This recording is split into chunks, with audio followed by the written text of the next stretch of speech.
Hey guys, how's everybody doing? I hope happy, healthy, and safe.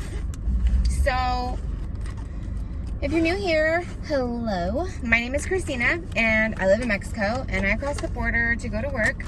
And when I do, I make videos for you guys while I'm waiting in line, driving around, burning time, you know, whatever. And if you're returning, hi guys, and thanks for coming back. So, today is a very good day, and I'm super excited because today is August 28th, 2020, and I am 7 years sober, 7 years clean. See, this is where I get confused because I really have to do my makeup, you guys. The line has been really short and I don't have a lot of time. So bear with me. I really do have to do my makeup. So I get confused as far as the sober and clean part is because I still use marijuana and I still drink. I don't drink on a monthly basis, really. I mean, I think I've had maybe 10 drinks this entire year. So, I mean, it's not something I do all the time, but I do it. I'm not going to sit here and tell you I don't touch alcohol. I never drink. And a lot of people who are recovering addicts don't do anything at all. No drinking, no smoking weed, nothing. And so a lot of people will kind of rub that in my face. Well, you're not really sober. And, I get it. I get what they're saying. I do still, use marijuana, and I do still, have a drink here and there every now and then. And I personally, it's not a problem. I've never been addicted to alcohol, and I've never been addicted to marijuana. I can go without it. I never crave it. I'm never oh my God, I need to get high, or oh my God, I need to drink so bad. I've never felt like that. Not like I needed for cocaine or Percocet. Those are things I craved for. I did desperate things for. Those are things that really took a hold of me. And I feel like those are addictions, things you can't control. The fact that I have to drink soda every day, caffeine, that's an addiction for me. I really do feel like I am clean and sober because I don't use things that I have an issue with. I really do consider marijuana a medical use. I use it for anxiety, and it is what it is. I don't use it just because I'm sad and I want to feel good. That's not what I use it for. As far as drinking is involved, it's usually just in a celebration way, usually for a special occasion, like a birthday or an anniversary or, some type of special occasion. I'll have a drink or two. But I'm not over here kicking back 6 packs every week or every 3 days, or, taking shots throughout the night. Does that make sense? I've heard people will seriously be you're not sober, that doesn't count, blah, blah, blah, blah, blah. But I feel like I'm sober to me because the things that I do use are things I'm not addicted to. You know what I mean? I don't have to use them. I've gone plenty of nights without smoking.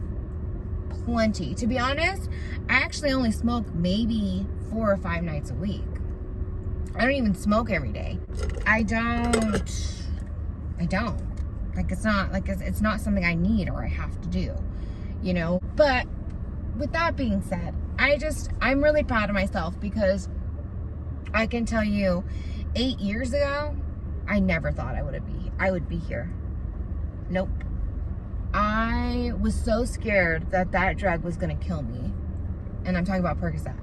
Cocaine I feel like that was kind of a phase. It was hard to quit, of course, because it's something that you're used to doing every day.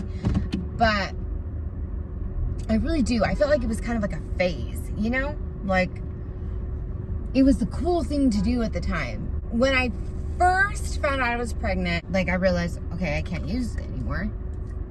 I mean, I was dang, I really do want to, you know what I mean? I want to use, but I didn't because I was pregnant, and I was able to be strong-minded and, stick to my guns, which I know some people are not. You know, some people do use when they're pregnant. And I'm not blaming them for their disease. You know, addiction is a disease. Actually, you know what? I don't know if I should say that. I don't know. To be honest, I haven't made a decision if addiction is a disease. Because on one hand, I've been there, and it's to the point where it's like, it's hard. But then at the same time, you should have never even gotten to that point. You should have never even made that decision. You should have never even, what was the point of doing cocaine? What was the point of abusing pain pills? What was the point of, you know what I mean? And the thing is, because you are mentally ill, you're dealing with something mentally, normally. Whether you're rich or poor or whatever your situation is, there's usually some type of internal reason why you end up using. And I feel like that's definitely what starts an addiction. For me, I had daddy issues. And I was in a lot of pain from what I went through with my dad. And the drugs numbed me. I was high and I felt good all the time. So I didn't need to think about the pain I felt, you know, thinking about my dad. You know, it took me a long time to realize that. I also didn't want to die. And I know a lot of people who use don't care if they do. You know, a lot of the times they are okay if they die. That might even be what their goal is, what they're trying to, you know, their end game is, you know, to overdose or to no longer be here. If they did die, they don't care. It's not something that they're scared of. Like, oh no, I can't do this, I might die. Like, a lot of people who use don't have that worry. They don't have that what if. I did. I was always worried that I was gonna die. I was always worried about it. I was always freaking out. You know, my heart was always pumping and I was like, oh my God, am I having a heart attack? Is this it? Is this it? Like, did I overdose? Did I do too much this time? Like, I was always like that. And I can tell you multiple times I was on the verge of calling the police, like calling 911. There were a few times where I can blatantly remember. I remember one night I was super high on cocaine. And I was to the point where I got too high. And I just wanted to calm down a little bit. So for some reason, I thought it would be a good idea to smoke some weed. Some people can do that. I cannot. It does not go well with my anxiety as it is. And if you do an upper and a downer at the same time, cocaine being the upper, marijuana being the downer, I felt like my heart was going to stop. I couldn't catch my breath. I couldn't take a deep breath. It was hard for me to breathe. I literally could feel my heart like racing and pumping out of my chest. And I got scared. And I'm not even lying. I literally thought about calling 911 because I was like, oh my God, what did I just do? You know, I just did a whole bunch of cocaine. Now I'm smoking weed. My heart's not going to be able to take this. Like, it's going to give out. I'm going to die. I'm going to devastate my mom. Like, that was what I thought. You know what I mean? That was my thought process. But then I was like, I'm fine. It's my anxiety. Because I had bad anxiety. I've always had bad anxiety. So I'd kind of try to talk myself down. But at the same time, in the back of my head, I'm still thinking like, oh my gosh, this is it. I'm going to die. Call 911. Don't be stupid. Blah, blah, blah. You know what I mean? When I know damn well, like... I mean, I could have died. I don't know, to be honest. I don't know. And then the other time I thought I was going to die was, I don't know if I mentioned this in my addiction video, but I got to a point where I was taking 10 30 milligram Percocets a day. Okay. That's a lot. 30 milligram Percocets.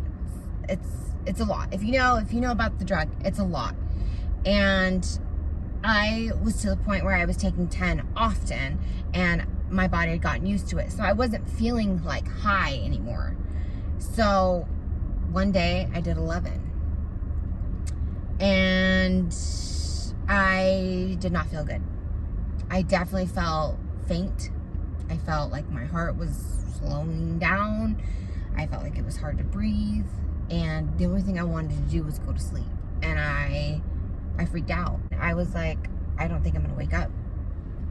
But at the same time, you're too high and you're too scared to do anything about it. I mean, even though you don't want to die, but I remember laying on the couch and feeling like, oh my God, I don't want to die. I don't want to die. Like, why did I do that? Why did I do that? I remember thinking, like, why did I do that? Why? Why would I take another pill? That was so stupid. You're not detoxing. Why would you take another pill? That was so stupid. Like, I remember telling myself that. And, you know, thank God I had a guardian angel looking over me. I woke up the next morning. Those were the 2 times where I really thought, like, uh-oh, I'm going to die, you know? So back when I was really thick in it, I never saw myself getting clean. Well, like I said, my addictions were very different. I do really feel like the cocaine was a phase. I'm gonna be honest, I don't think I mentioned this in my addiction video, but after I had done cocaine, before I started, like literally, I think in the midst, because I was with the same person that got me into the Percocet. We were like with a group of friends, and they all decided, hey, you guys, let's get like an 8-ball of Coke and do a little bit of Coke tonight together. I hadn't done Coke since before I got pregnant. So it had been like 3 years, I think, 2 or 3 years since I had done it. And I was kind of nervous, but I was like, whatever, you know what I mean? Like, it's not a big deal. I'm over it now, you know? So I did some, and it didn't affect me at all. I didn't want more. I went to sleep. I didn't eat, but I had no interest in doing more. I didn't enjoy it. I didn't have problems not doing it again. That was literally the last time I touched cocaine. And usually somebody who would relapse like that would, you know, start all over again on the cycle, blah, blah, blah. But for me, that's why I feel like it was kind of like a phase drug. And it wasn't something I was actually addicted to. It was just, I went through that phase. I feel like opiates can really have a hold on you because of the addiction your body gets. Because it's not even just your mind. Your body gets addicted to it. And so between your mind and your body being addicted to something, it really does make it hard to quit. However, I do know they say it's harder to quit smoking than it is to quit heroin, which I agree, because I quit Percocet, but I have not been able to quit smoking, which is my next obstacle. And it's hard. It is really hard. Like, just even thinking going a few hours without a cigarette freaks me out. When I will look at my pack of cigarettes, and if I only have like 2 or 3 left, I will literally start like, what am I gonna do? Oh my God. Because like, I'm out of cigarettes. Like, am I gonna be able to go to the store? Like, can I make it? I mean, it's sad. It is. It's sad. But that I also do put that a lot on stress and anxiety is the reason why I use cigarettes. I'm not going to lie. It's been a struggle these past 7 years. It really has. There have been times where I've even gone to the point of looking for Percocet. And, you know, I've asked, you know, friends here and there, hey, you know, do you know anybody who has Percocet? Do you know anybody who can get Percocet? And I will say, thank goodness it's hard to find, because who knows what would have happened if I had found it. Luckily I didn't, and you know, I was able to stay strong, because as soon as I couldn't find it, it's not like I'm gonna keep going, you know what I mean? I would let it go, especially because those little moments of weakness, you know, they don't last forever. So if you can really like hold your ground until those moments are gone, you know, you can do it. I've had weaknesses. I don't want people to think like, oh, she did it, no problem. It's hard. Oh, we still struggle every fucking day. Oh.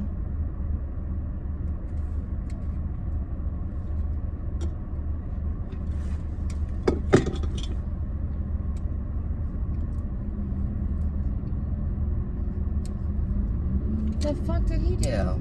You guys see that?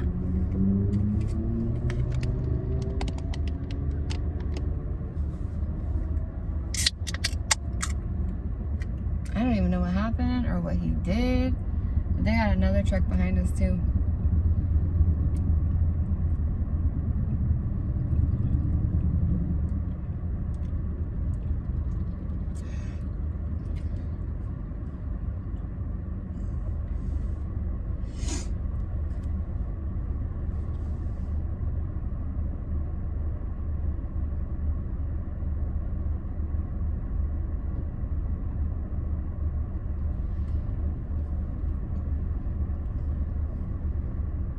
Only in Mexico. I don't even know what happened or what he did.